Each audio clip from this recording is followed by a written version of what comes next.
God be gracious to us and bless us. May God's face shine upon us. That God's ways will be known upon earth. God's saving power among the nations. Please be seated.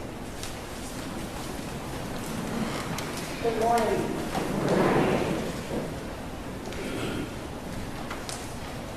Are we a house of prayer for all peoples?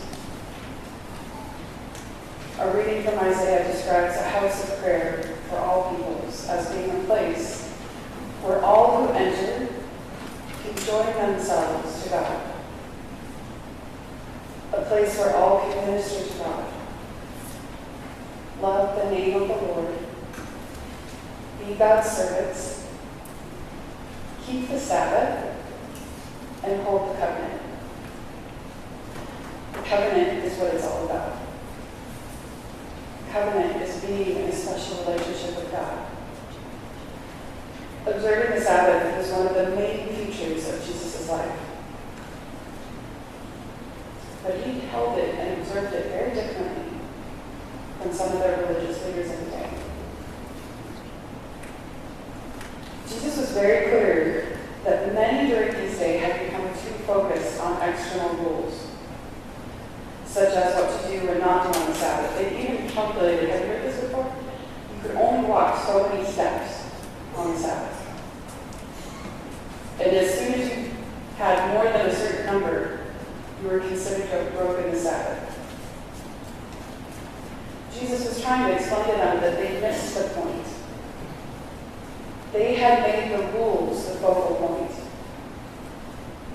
And they'd forgotten what was really the most important thing, to be in relationship with God. The Sabbath is to be a day of joyful celebration, resting in and enjoying our relationship with God and all of creation. Just like God did after 6 days of creating the world.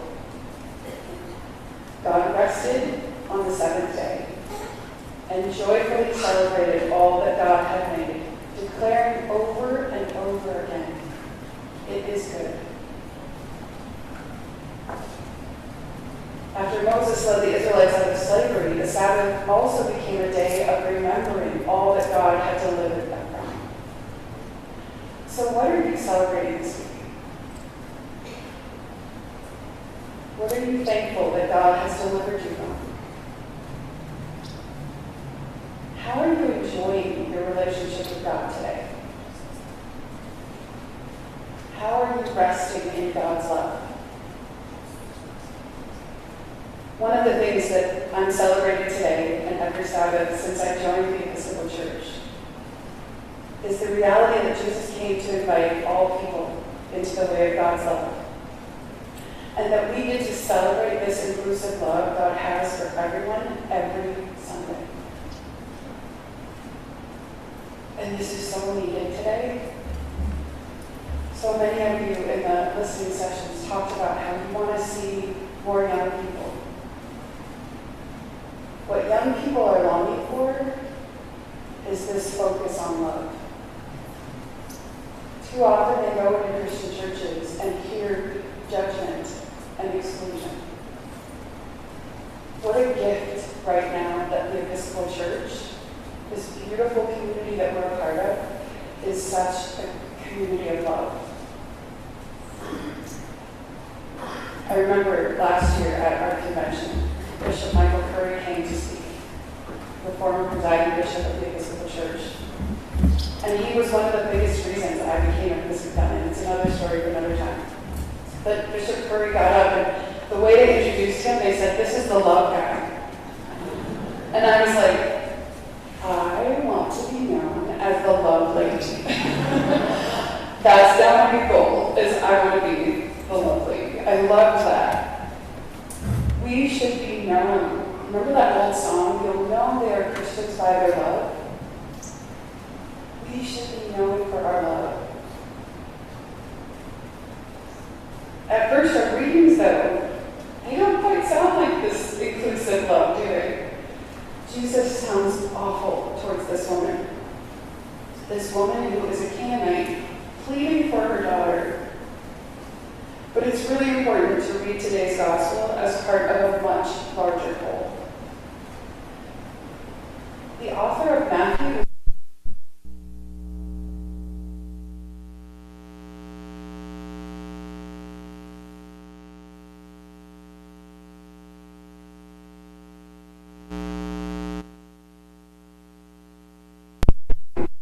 that if they grew up Jewish, they were really concerned with the law. They'd been taught that way.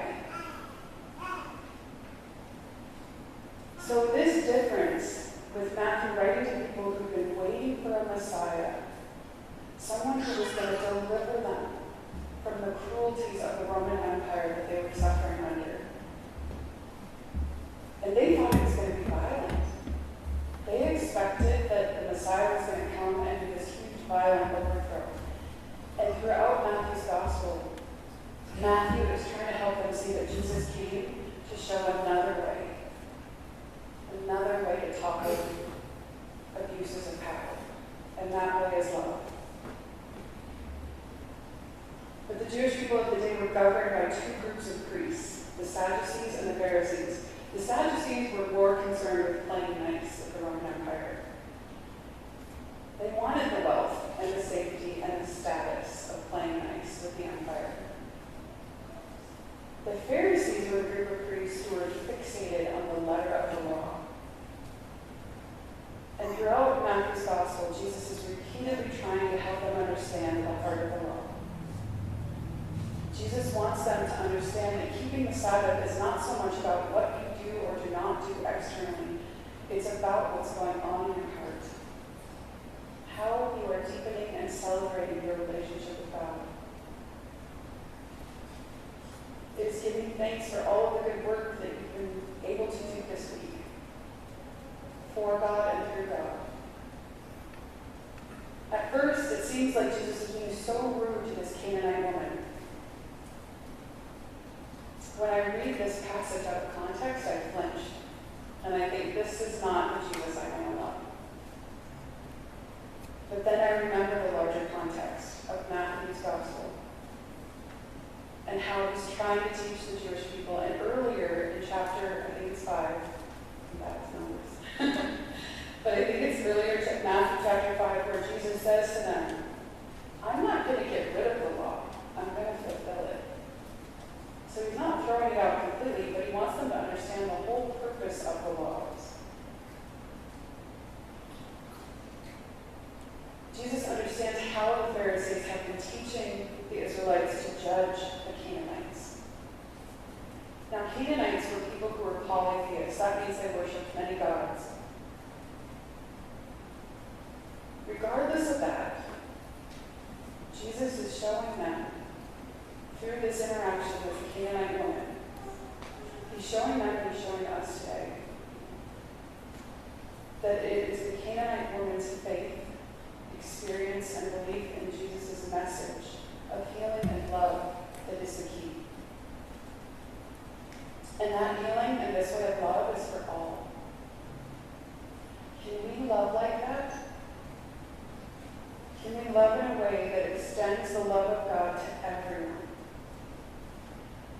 Who would you struggle to have Jesus love, to see Jesus extend that mercy to? That's probably who you're called to extend it to. Regardless of their label, Jew, Canaanite, Muslim, Hindu, Protestant, Catholic, if someone believes in the healing power of God's love, who are we to judge or exclude them? Jesus taught us we are not called to judge and exclude. We are called to extend God's love to everyone. God's way is the way of love.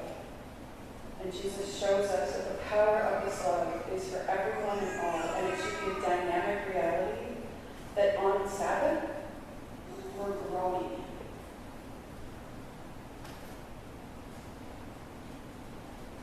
Let us pray that this house of prayer can be a place where we all grow deeply, more and more, every single time we come together to pray in it, in God's love. And that we'll be given the wisdom and the